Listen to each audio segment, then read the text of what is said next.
Gracias por la aceptación de la presentación.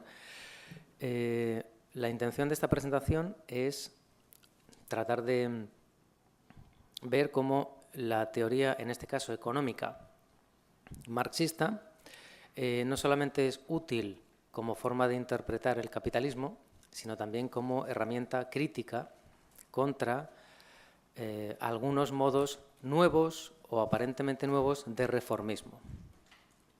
Como todos sabemos, en casi todas las obras marxianas o también en colaboración con Engels, la palabra crítica aparece siempre, crítica de la economía política. Y aquí vamos a intentar ver cómo esa crítica de la economía política, como herramienta de análisis, sirve para, en este caso particular, para criticar algo que está teniendo un cierto auge en los últimos tiempos en Estados Unidos y también en Europa, que es una cierta rama de lo que se puede llamar post-keynesianismo. Y concretamente, particularmente, hablaremos de algo que se ha venido a llamar la teoría monetaria moderna, con un nombre peculiar, porque se llama teoría monetaria moderna, se autodenomina teoría monetaria moderna, como si todas las demás no fueran modernas, como si todas las demás fueran antiguas, aunque yo preferiría llamarla teoría monetaria posmoderna, aunque ya veremos por qué. También me gustaría agradecer el hecho de que se celebre este congreso en la Facultad de Letras, a pesar de que mi intervención vaya a ser sobre economía, porque precisamente creo que uno de los principales problemas que tenemos en las ciencias sociales actualmente es que hay una separación de disciplinas que es artificial entre economía, política, sociología, filosofía, y Marx es un grandísimo ejemplo de cómo todo eso no tiene por qué ser así. Marx aúna en una sola persona todos esos campos de algo que a fin de cuentas lo único que trata de hacer es explicar y transformar, evidentemente, la sociedad. Bueno, las diapositivas están un poco llenas de cosas, sobre todo con la intención, en caso de que no se me entienda bien cuando hable, pues esto puede ayudar un poco. Primero, lo que voy a hacer es, en primer lugar, recordar, porque seguro que todos lo conocemos, la teoría monetaria originada en Marx y que podemos llamar teoría monetaria marxista. Básicamente es una teoría monetaria que tiene como elemento clave la teoría del valor trabajo o la teoría laboral del valor. Esto es un elemento irrenunciable. Significa sencillamente que a través de los diferentes conceptos de valor de uso, de valor de cambio, etcétera, etcétera, identifica el origen del dinero en un proceso lógico y a la vez también histórico, a través del cual el dinero no es más que un equivalente general de las mercancías, es decir, una forma de facilitar, de procurar el intercambio de mercancías, puesto que la economía capitalista es el culmen, la última etapa probablemente de las economías de mercado. No es la economía de mercado, sino un tipo más desarrollado de economía de mercado. En este sentido, lo que vemos es que en Marx y en las teorías marxistas, que siguen asumiendo la teoría laboral del valor, a partir de la forma simple, basada en el trueque, al haber un intercambio de mercancías, nos preguntamos, Marx se pregunta, ¿de dónde sale el valor? ¿Cómo se pueden cuantificar esa ratio de intercambio entre diferentes mercancías? Y la conclusión a la que llega es que tiene que ser lo único que puede explicar la conmensurabilidad de mercancías que son cualitativamente distintas es el trabajo que conlleva su producción, el tiempo de trabajo socialmente necesario. A partir de esa primera forma simple de trueque entre dos mercancías cualesquiera, lo va desarrollando a través de un trueque extendido y por último llega a la forma general del dinero, que es el dinero mercancía, es decir, el dinero que tiene valor intrínseco en sí mismo, que puede tener diferentes formas y habitualmente toma la forma de moneda, es decir, de un tipo de metal que tiene valor en sí mismo. Pero lógicamente hay después un proceso de desmaterialización del dinero. Ese proceso de desmaterialización convierte el dinero mercancía en un dinero papel, dinero signo, billete, que originalmente puede ser totalmente convertible o después parcialmente convertible. Y por último llegaríamos a un punto en el que es un punto de inflexión porque a partir de aquí los defensores de la teoría monetaria moderna, los post-keynesianos y también algunos marxistas consideran que la teoría monetaria de Marx ya no es aplicable. es el momento en el que hay una desmaterialización real o sustancial del dinero. Es decir, el dinero deja de ser dinero como símbolo de valor y aparentemente se convierte simplemente en dinero fiduciario o dinero fiat, es decir, dinero que no tiene valor intrínseco. A partir de este punto, en Marx analiza las diferentes funciones del dinero. No voy a recordarlas, solamente destacaré el hecho de que para Marx el punto de origen de su identificación de la naturaleza del dinero es el dinero como medio de intercambio, el dinero como mecanismo de intercambio de mercancías. Ese es el punto de partida. Y a partir de ahí desarrolla el concepto de unidad de cuenta y, por supuesto, llega al concepto de reserva de valor, porque el dinero ofrece la posibilidad de ser atesorado, de ser guardado como un elemento con valor propio. Eso es algo que distingue la teoría marxista de otras y que, de hecho, como veremos enseguida, es un punto importante a la hora de explicar la posibilidad de la aparición de las crisis, puesto que si el dinero se puede atesorar, las crisis de subconsumo o las crisis de falta de demanda pueden aparecer. Algunos otros elementos, solamente algunos clave que habría que destacar de la teoría marxista, tienen que ver con algo muy importante, y es que para Marx, y a diferencia de las teorías cuantitativas, las teorías monetaristas, las teorías originadas en Hume y después retomadas por Ricardo y que llegan hasta el monetarismo de Friedman y compañía, a diferencia de eso, para Marx la economía mercantil es una economía monetaria. El dinero no es algo que venga de fuera, no es algo exógeno, es algo, ni tampoco es un velo que tengamos que descorrer para ver qué ocurre realmente en la economía. El dinero es consustancial a la economía, es algo inherente a su propia naturaleza.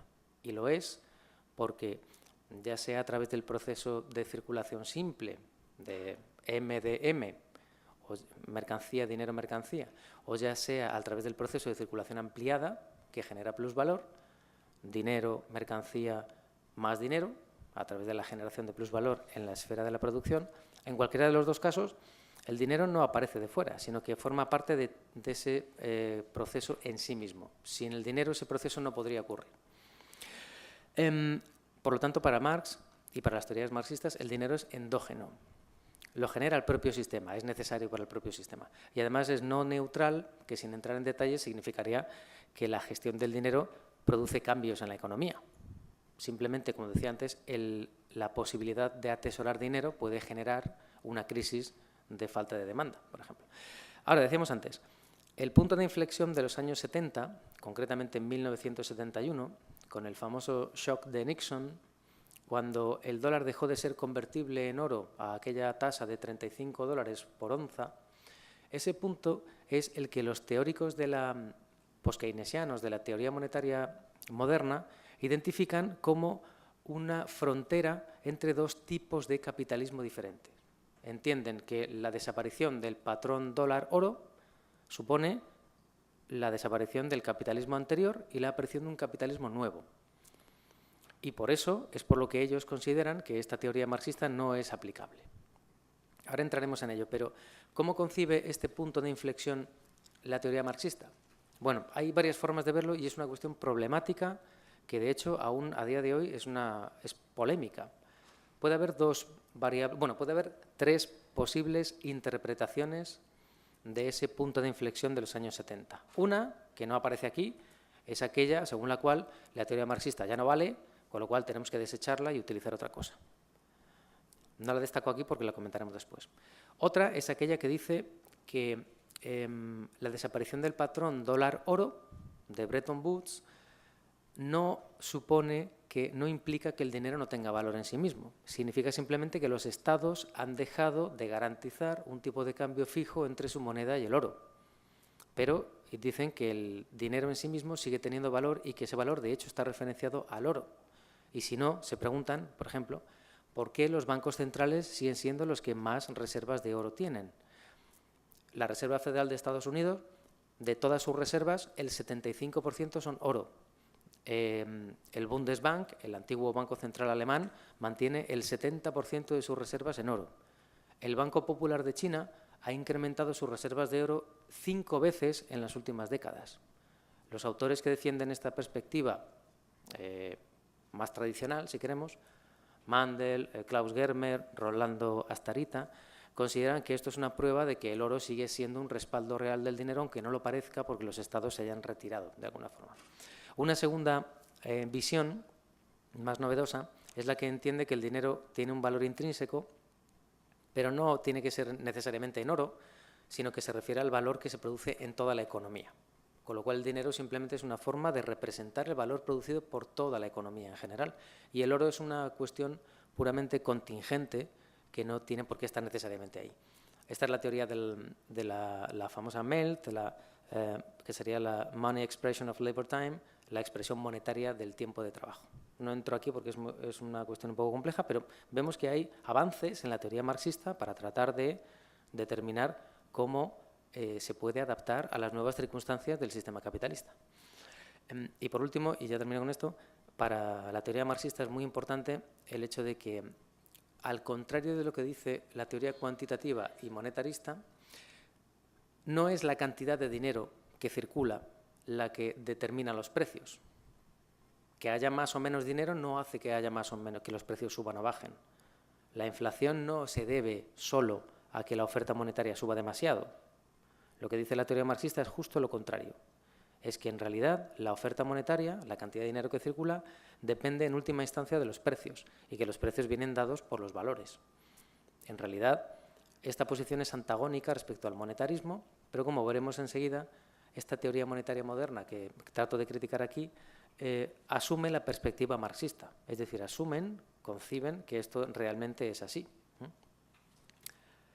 Bueno, después de esta breve introducción sobre la teoría marxista del dinero, este recordatorio, ¿en qué consiste esta teoría monetaria moderna?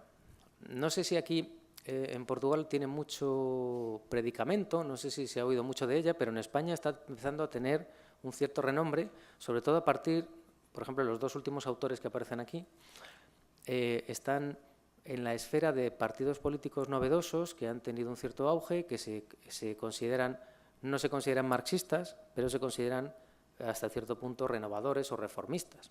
Y esto hace que estas teorías hayan tenido y estén teniendo un cierto auge, ¿no? ¿Cuál es la base de esta posición teórica? Es una posición teórica post-keynesiana, pero no la única. Hay post-keynesianos que no la aceptan, por otro lado. Las bases teóricas, como vemos aquí, hay una lista muy larga, comentaremos algunas de ellas. Algunas son muy antiguas, por ejemplo, el chartalismo es una teoría, la que veremos después, que tiene mucho tiempo, mucha antigüedad y que se ha vuelto a renovar, se ha vuelto a utilizar para afirmar que el dinero, como veremos enseguida, no depende de que tenga un valor propio o no, sino que es una simple criatura del Estado. El Estado lo produce y si tiene valor solamente es porque el Estado es lo único que acepta como pago de impuestos. Esto es lo que dice el chartalismo. El dinero producido por el Estado tiene valor porque es lo único que el Estado acepta para pagar impuestos. Todo lo demás no tiene ningún sentido a partir de esta teoría. Y luego hay otras teorías que vemos aquí. No voy a entrar en ellas, pero sí me gustaría destacar el hecho de que, como cualquiera puede entender, todas estas teorías son distintas entre sí. Algunas son, yo diría que algo incompatibles entre sí. Y sin embargo, todas ellas, se ha hecho con ellas una especie de compendio, una especie de batiburrillo, un conjunto de cosas distintas, y ese conjunto ecléctico de teorías es lo que conforma la llamada teoría monetaria moderna. Un conjunto ecléctico. El eclecticismo, como sabemos, tiene muchos problemas. Uno de los que tiene principalmente desde la perspectiva marxista es que el eclecticismo supone que no asumimos una teoría de verdad. Tomamos esto de aquí, esto de allí, esto de allá y lo que nos interesa lo juntamos y de ahí sacamos una teoría. A mí me recuerda mucho al desarrollo de la teoría neoclásica. La teoría neoclásica viene de muchas ramas. Podemos encontrarla en las curvas de indiferencia de Edgeworth o los trabajos de Jevons, o mucha gente que individualmente considerada eran marginales, pero que en grupo han sido utilizados para crear una teoría después. Pero es una teoría ecléctica, lo mismo que le pasa a esta. La teoría marxista es justo lo contrario. La teoría marxista tiene un núcleo esencial a partir del cual pueden aparecer diferentes ramas, pero que siempre tiene una lógica interna. No va tomando cosas de aquí y de allí. Bueno, Esta era la primera cuestión. Según esta teoría, como acabo de decir ahora, el dinero tiene en realidad dos orígenes. Por un lado, el Estado, como he dicho antes, el Estado lo produce y le da valor porque lo acepta como pago de impuestos. Y por otra parte, el crédito. El dinero se crea porque es deuda. Los bancos comerciales crean dinero cuando prestan dinero, cuando generan préstamos, y ese dinero nuevo que se crea, en última instancia, es una deuda también con el Estado, porque ese dinero siempre se denomina en unidades monetarias creadas por el Estado. Por lo tanto, en última instancia, todo el dinero es deuda, y todo el dinero es deuda con el Estado en particular. Por lo tanto, esta teoría rechaza lo que ellos llaman metalismo. Ellos llaman metalismo a toda aquella teoría que considera que el dinero tiene valor intrínseco o que es un símbolo de valor intrínseco. Y meten en este saco tanto a neoclásicos como a marxistas, como a cualquier otro que considere que el dinero tiene valor en sí. Consideran que el trueque es el trueque en el que lógicamente se basaba Marx para explicar el desarrollo de la forma del dinero, es un mito, nunca ha existido, y entienden que el dinero es solamente deuda, nada más que eso. Por lo tanto, según esta teoría, y haciendo un paralelismo con lo que veíamos antes respecto a la teoría marxista, las funciones del dinero cambian de orden. En la teoría marxista, lo primero decíamos que era el medio de intercambio, esa es la razón de ser del dinero. Para la teoría monetaria moderna, el dinero es una unidad de cuenta. Una unidad de cuenta igual que lo puede ser los centímetros, las libras o cualquier otra unidad de medida. Y como tal no tiene peso, no tiene existencia real. Es un simple símbolo que sirve para medir cosas, nada más. El dinero como medio de intercambio viene a continuación. Y como consecuencia de ello, para la teoría monetaria moderna, el dinero no tiene valor en sí mismo. Y como no tiene valor en sí mismo, utilizarlo como reserva de valor, es decir, guardar dinero, solo tiene sentido porque nos puede hacer falta para pagar impuestos o para pagar mercancías a empresas que a su vez lo aceptan porque ellas tendrán que pagar impuestos. Es decir, todo al final va a lo mismo, al Estado como origen único y último del dinero. ¿Por qué esta teoría, aparentemente, yo la primera vez que escuché esta teoría me pareció que alguien había perdido la cabeza?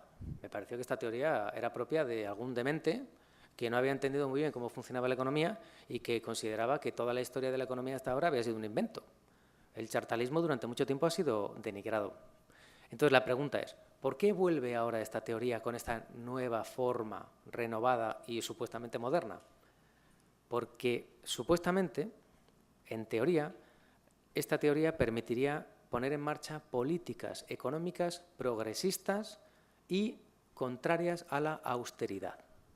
Es decir, sería una forma de luchar contra la austeridad neoclásica y contra la imposición de los que ellos llaman los histéricos del déficit. No sé si en portugués se dice igual. Los que están obsesionados con el déficit. Aquellos que piensan que el déficit es lo más importante y como todos sabemos, porque estamos en Portugal y además yo vengo de España, todos sabemos en qué consiste esto y inmediatamente pensamos en la Unión Europea y entendemos perfectamente de qué están hablando, ¿no? Bueno, supuestamente esta teoría permitiría una política económica mucho más progresiva y progresista. ¿Por qué? Bueno, en primer lugar, se supone que, simplificando mucho, se supone que si tomamos los balances financieros de todos los agentes económicos de la economía, podríamos dividir la economía básicamente en dos grupos, el sector público y el sector privado. El sector privado se puede dividir en nacional y extranjero, pero bueno, lo podemos dividir en dos. Se supone que todo balance que sea un superávit o un déficit en uno de estos dos grupos, automáticamente es lo contrario en el otro grupo. Es decir, si el Estado tiene superávit, necesariamente en el sector privado tendrá que haber déficit y viceversa.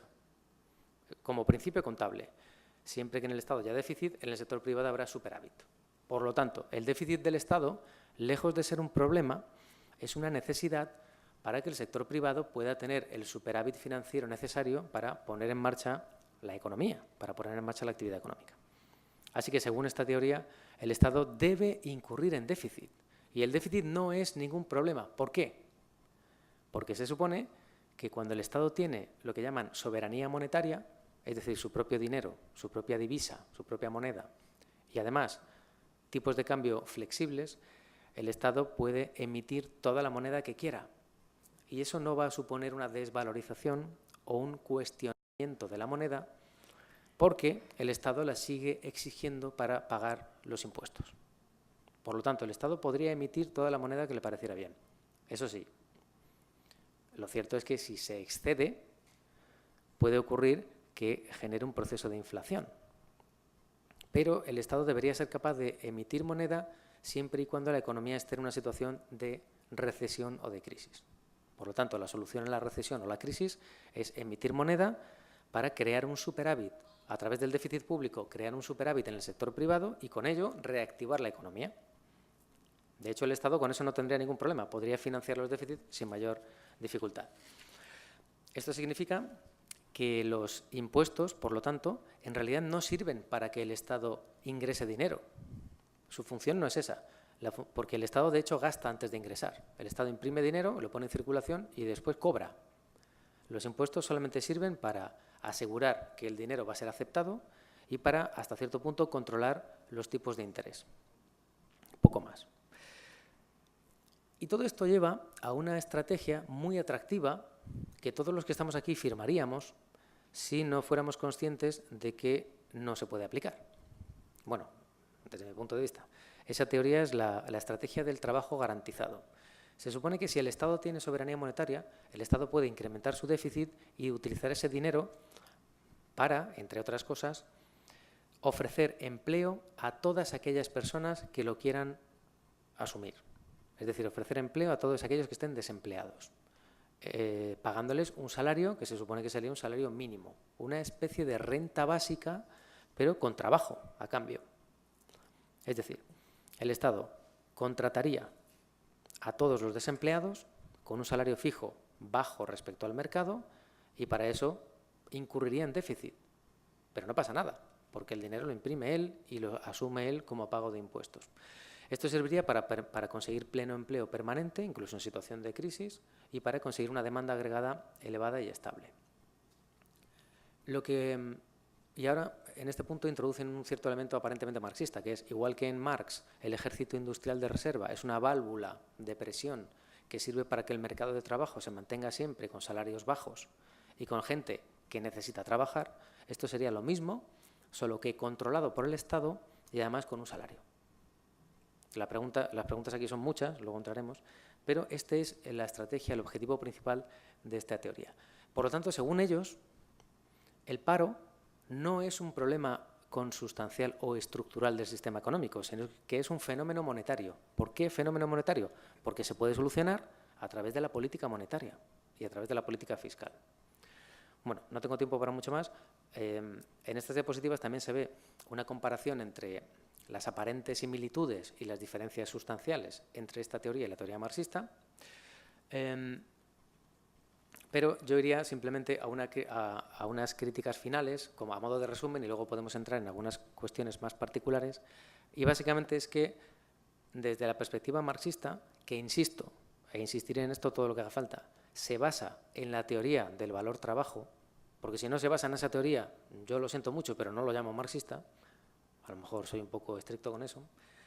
Desde ese punto de vista, la teoría marxista, la teoría monetaria moderna es una teoría que tiene 4 elementos muy característicos. Una es una teoría reformista.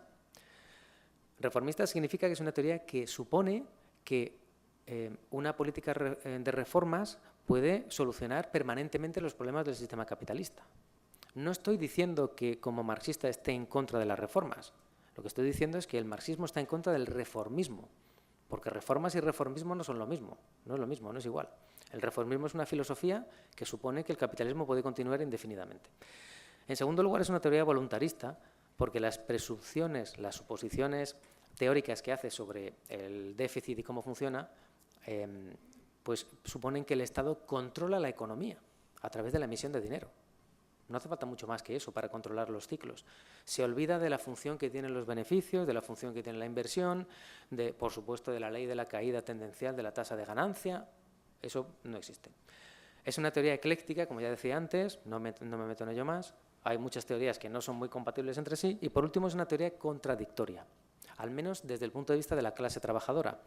Porque la teoría monetaria moderna afirma que el trabajo debe estar garantizado y, por lo tanto, el desempleo tiene que ser cero, porque el Estado debe contratar a todos los desempleados. Pero, al mismo tiempo, asume que como los impuestos no sirven más que para controlar el superávit o déficit en el sector privado, en una situación de crisis los impuestos deben bajar sustancialmente o incluso desaparecer.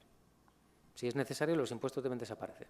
Es decir, aparte de otros elementos, hay diferentes estrategias que son contradictorias entre sí. Bueno, eso es todo. Muchas gracias. Obrigado.